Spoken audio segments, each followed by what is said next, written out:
Good afternoon and welcome to BJC Mitzvah Day number 169, part 7, using the Sefer HaChinuch. Mitzvah Day keeps us on its way.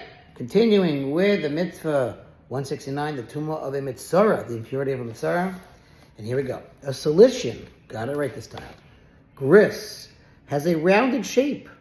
The Mishnah teaches, however, that for purposes of measuring tsaras, the gris is squared off, meaning that a square is drawn around the gris, and the tsaras is not tumah, impure, unless it is large enough to fill that square.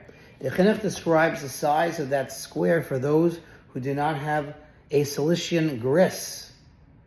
Again, that's the measurement of that tsaras. Okay?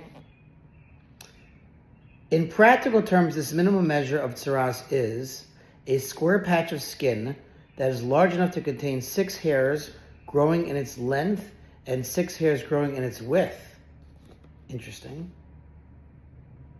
He says here, 6 hairs growing from their pores in each direction. Okay?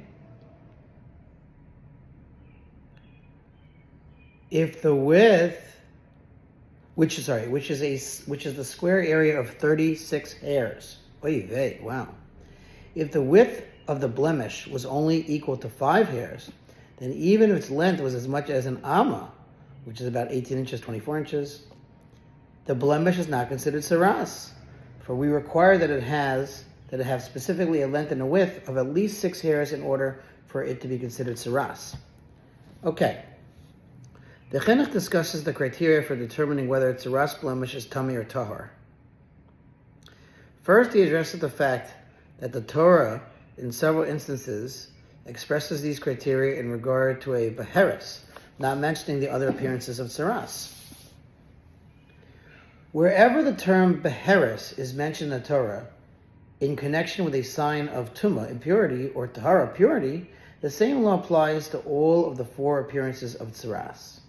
There are 3 possible signs of confirmed tumah in a nega, in an affliction. Number 1, white hair. Number 2, a patch of healthy flesh. And 3, spreading. How do these signs apply to the confirmation of tumah? If someone had a tsaras blemish, either a seis or sepachas or beheres, emerge in his skin, and within the blemish there was white hair or a patch of healthy flesh, when the Kohen sees it, he must immediately tell the metzora that he is confirmed as tumah, impure. If there was neither white hair nor a patch of healthy flesh within the blemish, then its status is indeterminate, and therefore the Kohen shall confine the metzora for 7 days and then re-examine him.